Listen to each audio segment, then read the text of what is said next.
Et salut! On se retrouve aujourd'hui pour le rendez-vous que je vous avais promis. C'est un rendez-vous que j'avais l'habitude de faire avant et qui, par des circonstances que je ne saurais expliquer, avait disparu de la chaîne. On reprend donc le Parlons Manga comme promis. Par contre, attendez-vous à un petit peu de changement puisque j'ai décidé de remixer un petit peu tout ça. Maintenant, dans le Parlons Manga, on ne parlera plus d'un manga ni de deux, mais de 3 mangas, un petit peu comme les update lecture, histoire de vous faire découvrir toujours plus de choses. Pour ce grand retour, je vous parle d'Orange de Ichigo Takano, publié chez Akata. Je vous parlerai ensuite de A Silent Voice de Yoshitoki Oima, publié chez Kyun Shonen. J'ai toujours autant de mal à dire les prénoms et les noms de famille des mangaka. Et enfin, je terminerai ce Parlons Manga en vous parlant de The Gentleman Alliance Cross de Arina Tanemura, publié ici chez les éditions Kana. Et on commence tout de suite avec Orange. Orange, qu'est-ce que c'est? On va suivre les aventures de Nao, qui est une jeune lycéenne qui voit sa vie bouleversée le jour où elle reçoit une lettre d'elle-même, de son futur. Une lettre qu'elle s'est prédestinée alors qu'elle était dans le futur. Vraiment, c'est un peu compliqué. Dans cette lettre, elle va avoir beaucoup de conseils que son elle du futur lui a donné afin de sauver une personne très chère à son cœur qui porte le doux nom de Kakeru. Alors, avant toute chose, je tiens quand même à préciser que Orange est un énorme coup de cœur pour moi. Je pense qu'il fait partie de ces top mangas que je kiffe à mort et que je conseillerais pour encore beaucoup d'années à venir.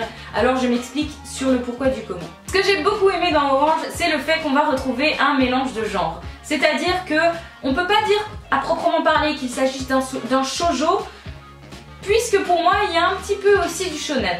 Je m'explique. Le fait qu'on mélange amour et fantastique, comme c'est le cas ici et de cette manière-là, c'est très étrange. Ça me fait penser un petit peu à de la science-fiction, tout en restant quand même dans la romance, et c'est ce que j'ai beaucoup apprécié. On n'a pas l'habitude de voir ça en manga et je trouve que ça manque.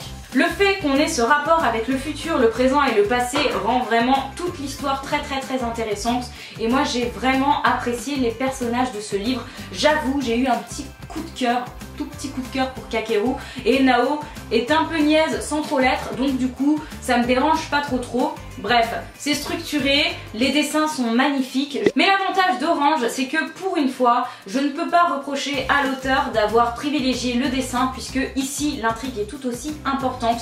On va vraiment se concentrer sur les personnages, on va développer tout le monde, tout l'univers qui les entoure, on développe l'intrigue, l'histoire. Tout est mis en place de manière très poussée, limite on pourrait croire que c'est un roman, les dialogues sont pas trop naïfs, bref c'est très agréable tout en restant très beau à regarder. Et c'est donc pour ça qu'il s'agit d'un de mes coups de cœur. A savoir que pour l'instant en France, seuls 4 tomes sont sortis. J'attends le 5e avec beaucoup d'impatience. Et je poursuis ce Parlons Manga en vous parlant de A Silent Voice de Yoshitoki Oima, publié chez Kyun Shonen. Avec A Silent Voice, on va suivre l'histoire de Shoya, qui est un jeune garçon qui, étant plus jeune au collège, va persécuter Shoko, qui est une jeune fille sourde et muette. Il va être l'harceleur de Shoko, il va lui faire vivre l'enfer jusqu'au jour où la roue tourne et où de harceleur il passe à harceler, et là tout va changer. Alors vous allez me dire, c'est d'actualité puisqu'en ce moment dans les médias on parle beaucoup du harcèlement scolaire. C'est pas un thème que moi j'affectionne particulièrement, ou en tout cas c'est pas un thème que je recherche dans mes lectures, mais j'avoue que là en manga c'est passé tout seul et je pense que ça pourrait en aider plus d'un à comprendre les subtilités de l'harcèlement scolaire. Bref, je trouve que c'est un thème qu'on n'aborde pas forcément souvent en manga et donc du coup ça change. Pour tout vous dire, j'ai apprécié A Silent Voice, mais je pense que j'ai un peu moins apprécié que Orange. Peut-être aussi parce que c'est pas forcément le genre vers lequel je me tourne d'habitude. J'avoue, les dessins m'ont pas trop plu. Je les ai pas trouvés très beaux, c'est pas le type de dessin qui me plaît en fait. Je sais que les dessins ça fait pas tout, que justement je me plains que souvent l'intrigue ne suit pas derrière, que je l'avoue, l'intrigue reste quand même passionnante, vraiment très bien faite, très bien ficelée, les personnages sont sympas, on apprend à les découvrir, on s'y attache, mais les dessins font qu'il ne s'agit pas d'un coup de cœur. Enfin, je termine ce Parlons Manga en vous présentant mon avis sur The Gentleman's Island Cross de Arina Tanemura, publié chez Kana. C'est une série que j'ai lue il y a très longtemps, mais j'en garde de très bons souvenirs. On va retrouver Aînée, qui est une jeune fille qui étudie dans une école très huppée, une école qui a sa propre hiérarchie et qui marche par caste. Il se trouve que bien sûr Aînée fait partie de la caste la plus basse et qu'elle va malencontreusement tomber amoureuse d'un garçon qui lui fait partie du top niveau, tu vois, genre il y a des rois, il y a des reines, il n'y a qu'un seul roi, là il y a un prince et c'est lui, tu vois. Et donc du coup, elle va devenir son garde du corps et au travers de ce travail qu'elle va réussir à obtenir, elle va apprendre à le connaître, elle s'y attache, elle fait en sorte qu'il s'attache à elle. Bref, je vous en dis pas plus, mais là on tombe dans du shoujo, du vrai, du pur, du dur. Encore une fois, c'est un manga que j'ai beaucoup apprécié, la preuve, je m'en rappelle encore. Mais là, cette fois-ci, c'est, je pense, uniquement à cause des dessins. Parce que je dois avouer que les dessins sont juste sublimes.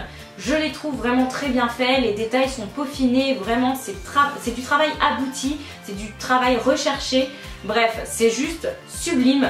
Et ça au détriment de l'intrigue qui, elle, est un petit peu plus superflue. Vous voyez, genre c'est survolé. On va suggérer des choses, c'est à nous de nous imaginer certaines autres choses. Voilà, c'est un petit peu le problème avec les mangas, c'est que souvent c'est soit le manga a des très beaux dessins, soit il a une très belle intrigue, mais moi j'ai du mal souvent à retrouver les deux dans un seul manga. Ici c'est les dessins, bien que l'intrigue soit pas mal, mais c'est pas non plus folichon.